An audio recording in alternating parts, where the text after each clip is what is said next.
तो कहानी शुरू होती है जर्मनी के उस टाइम से जब 1917 में वॉर चल रही थी जर्मनी की फ्रांस के साथ में। यहाँ पर हम उस जगह को देखते हैं जहाँ पर वॉर चल रही होती है और यहीं पर हम देखते हैं हेनरिक को। हेनरिक भी एक यंग फौजी होता है जिसे कि लड़ने की ज़्यादा इच्छा तो नहीं होती, लेकिन फिर भी वो बैटलफील्ड पर होता है और यहीं पर लड़ते लड़ते उसकी डेथ हो जाती है।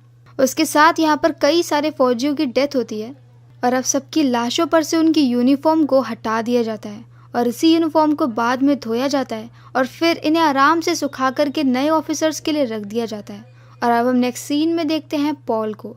पॉल यहाँ पर अभी अभी स्कूल से निकला है और उसे कॉलेज जाना होता है, लेकिन यहाँ पर उसके सारे दोस्त वॉर में पार्ट लेने वाले होते हैं क्योंकि सभी को यहाँ पर मोटिवेशनल स्पीच दे देकर काफ़ी ज़्यादा जोश में ला दिया गया होता है। लेकिन पॉल की फैमिली मान नहीं रही होती, तो वो यहाँ पर जाली साइन कर देता है और अपने दोस्तों के साथ में वॉर के लिए निकल जाता है। उनके लिए ये बात बहुत ही प्राउड की होती है कि वो अपनी कंट्री के लिए फाइट करने जा रहे हैं, पर उन्हें वहाँ पर एक्चुअली में कितनी ज़्यादा सीरियस सिचुएशन चल रही है इसके बारे में कुछ भी पता नहीं होता।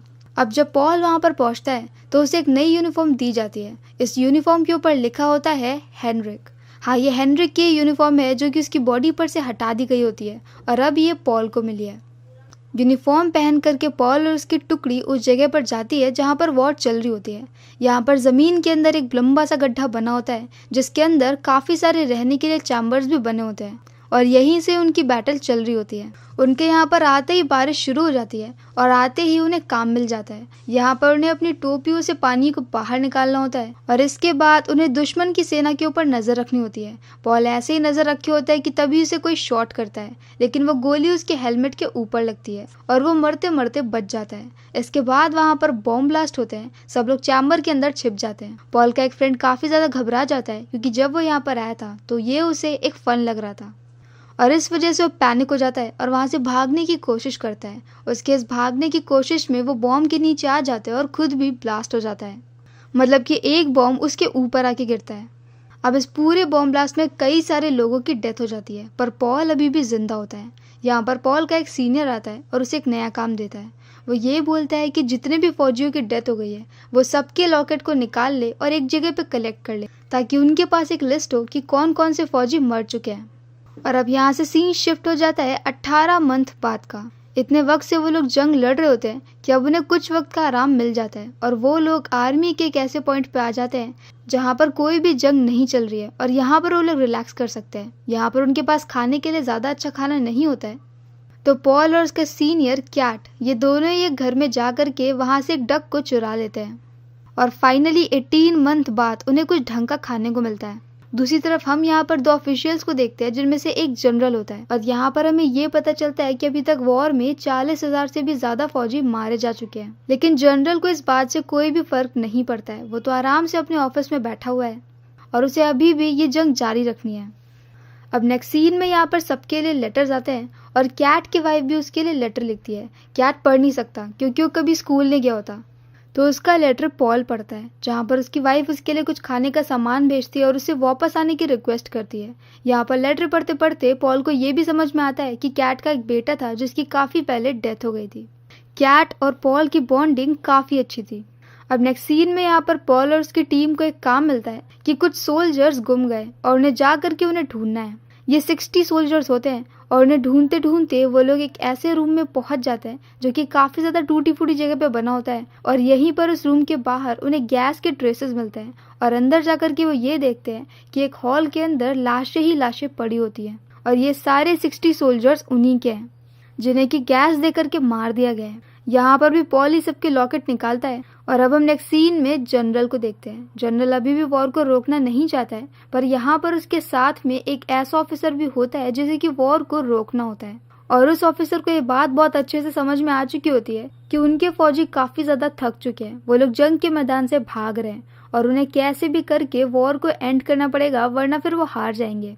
और इसी के लिए वो ऑफिसर एक टीम बनाता है और जा करके फ्रांस के ऑफिसर से बात करता है। फ्रांस के ऑफिसर्स जानते हैं कि वो लोग तो जीतने वाले हैं, तो आसानी से वॉर को खत्म नहीं करेंगे। तो अब वो जर्मन ऑफिसर उन्हें ये बोलता है कि उनकी जो भी कंडीशंस है वो उन्हें बता दे और अब फ्रांस के ऑफिसर उन्हें एक फाइल दे देते हैं। इस फाइल में फ्रांस की सारी कंडीशंस लिखी होती हैं और अगर यहाँ पर जर्मन सारी कंडीशन मान जाते हैं तो यहीं पर वॉर रुक जाएगी। लेकिन जाहिर है वो ऑफिसर ये फैसला अकेले तो नहीं ले सकता है, तो अब वो इस फाइल को आगे गवर्नमेंट के पास में भेज देता है। और नेक्स्ट सीन में पॉल और उसकी पूरी टीम को दोबारा से फ्रंट वॉर वाली जगह पे भेज दिया जाता है। ये वही जगह होती है जहाँ से कुछ वक्त पहले वो लोग लड़ करके वापस आए होते हैं। अब यहाँ पर वो लोग आगे बढ़ करके फ्रांस वाले एरिया में अटैक कर देते हैं, जहाँ पर फ्रांस के सारे फौजी जर्मन्स की तरह जमीन के अंदर एक गड्ढा बना करके रह रहे होते हैं और वहीं से अपनी वॉर को लड़ रहे होते हैं। लेकिन यहाँ पर जर्मन्स के पास में उतने ज़्यादा अच्छे वेपन नहीं होते हैं और फ्रांस यहाँ पर टैंकर लेकर के आ जाते हैं, जिसमें कई सारे जर्मन्स मारे जाते हैं क्योंकि वो लोग उनके ऊपर से टैंकर निकाल देते हैं। पॉल को यहाँ पर बचा लिया जाता है और उसके कुछ दूसरे साथी उसे उठा करके लेके जा रहे होते हैं, लेकिन तभी पॉल पीछे देखता है कि जो लोग भी वहाँ पर फ्रांस वाले एरिया में रह गए हैं उनके ऊपर आग लगाई जा रही है और उन्हें जिंदा ही जला करके मारा जा रहा है। और इन्हीं सब के बीच में पॉल का एक फ्रेंड भी होता है, पर पॉल उसके लिए कुछ कर नहीं सकता और वो वहाँ से भागने लगता है। यहाँ पर पॉल एक जगह पे गिर जाता है और जब थोड़ी सी शांति हो जाती है तब वो दोबारा से वहाँ पर उठता है। वो काफ़ी देर से वहाँ पर लाश की तरह से पड़ा होता है कि कोई भी उसे मारे ना। और अब यहाँ पर वो ये देखता है कि पीछे से एक आदमी उसके ऊपर शूट करने वाला है, तो वो उससे जैसे तैसे बच जाता है और फिर उसी को चाकू से मार देता है। आज पहली बार पॉल ने किसी को चाकू से मारा है, मतलब इतने पास से किसी को मारा है। और इसी की वजह से पॉल काफी ज्यादा परेशान हो जाता है, लेकिन थोड़ी देर बाद वो दोबारा से अपने डेरे की तरफ चला जाता है। और अब यहाँ पर आकर उसे ये पता चलता है कि सारे फौजी खुश होते हैं क्योंकि उन्हें पता चल गया है कि गवर्नमेंट इस वॉर को एंड करना चाहती है। और अब हम नेक्स्ट सीन में ये देखते हैं कि सारी शर्तें मान ली गई हैं और वॉर यहाँ पर फाइनली खत्म हो गई है और सारे फौजी खुश जाते हैं। लेकिन जो जनरल होता है उसको अभी भी आग लगी होती है, उसको कैसे ना कैसे करके वॉर चाहिए। इसके लिए वो अपने सारे फौजियों को एक जगह पे इकट्ठा करता है और उन्हें मोटिवेट करता है और ये बोलता है कि वो लोग आज ही फ्रांस के खेमे की तरफ अटैक करने वाले हैं। हालांकि कोई भी ऐसा नहीं चाहता है, पर जो लोग भी मना कर रहे होते हैं वो सभी लोग उन्हें पकड़ ले रहे होते हैं। यहाँ पर जनरल के काफ़ी सारे सपोर्टर्स होते हैं, तो अभी ना चाहते हुए भी सबको वॉर के लिए जाना पड़ेगा। और अब हम इसी वक्त में देखते हैं पॉल को और कैट को। काफी वक्त बाद ये लोग एक बार फिर से उसी घर में चोरी करने के लिए जा रहे होते हैं जहाँ से ये लोग पहले एक बतख को चुरा के लाए होते हैं।